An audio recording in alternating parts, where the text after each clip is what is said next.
ছোট্ট মাটাকে নিয়ে আসলাম তার মামার বাড়ি, মামার বার্থডে সেলিব্রেশন করার জন্য। বাড়িতে ভেবেছিলাম হয়তো সেখানে গিয়ে একটু দুষ্টুমি কম করবে, বাড়িতেই হয়তো একটু বেশি চঞ্চল, কিন্তু সেটা আর হলো কই। বাড়িতে যেমন এখানেও ঠিক তেমন, কিন্তু হ্যাঁ একটা বেনিফিট আছে যে এখানে একটু বেশি সময় নিয়ে ঘুমায়।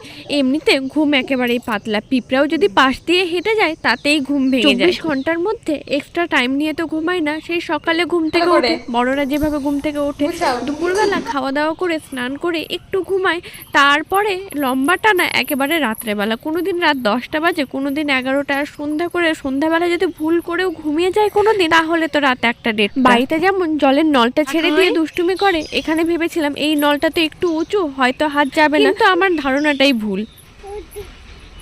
উঠবে না, ঘুমিয়ে আছে। আসো।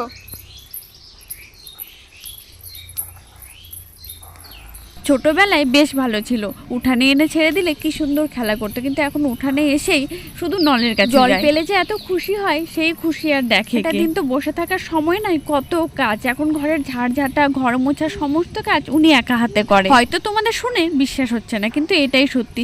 খালি সব সময় আমি ভিডিও ক্লিপগুলো নিতে পারি না।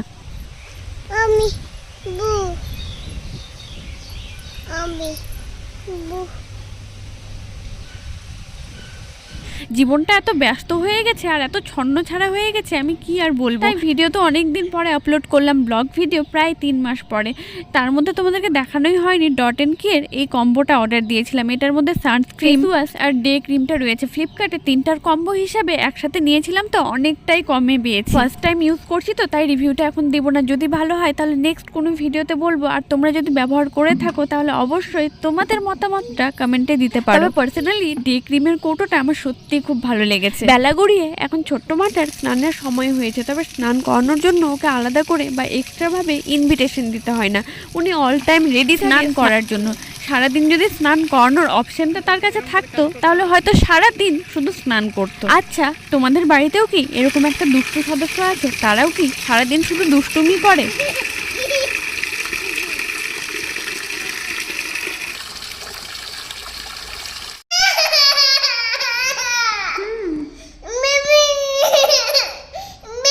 সন্ধ্যাবেলা বাবার সাথে বেরিয়েছিলাম একটু শপিং করতে। তোমাদেরকে তো ভিডিও শুরুতেই বললাম এটা বার্থডে স্পেশাল ব্লগ। ভাইয়ের জন্য কিছু শপিং করতে বেরিয়ে, এবার দেখার পর অনেকেই তোমরা কমেন্ট করবে নিজেদের দোকান থেকে কেনাকাটাটা করনি কেন।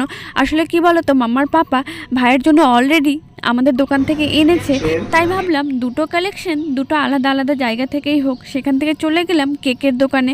কেকটা নেওয়ার পর আরও কিছু শপিং বাকি আছে, তারপর সেখান থেকে চলে গেলাম জুতোর দোকানে।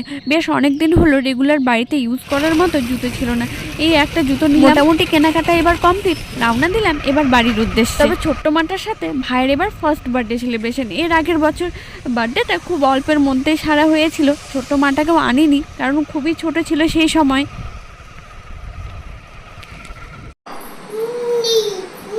দাঁড়াও দাঁড়াও, একটু কাছে থেকে দেখতে দাও তোমার তো। দেখো দেখো দেখো দেখো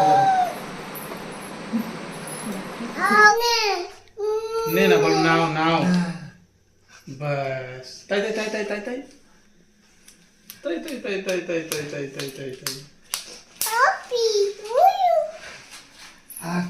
ও কি করে বুঝলে আজকে হ্যাপি টু ইউ? এটাই তো ব্যাপার, এটাই তো বোঝার ব্যাপার বাবা।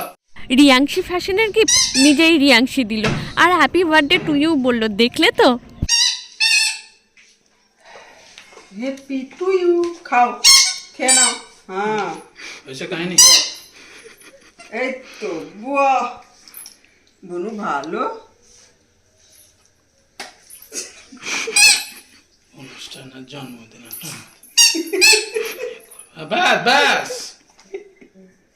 লাগো, ঠিক হয়েছে ঠিক হয়েছে। আশীর্বাদের কাজটাও নিজের হাতেই সম্পূর্ণ করলো। অবশ্য আমাদের মধ্যে মান্যতা আছে মামার সম্পর্ক থেকে ভাগ্নির সম্পর্ক বড়।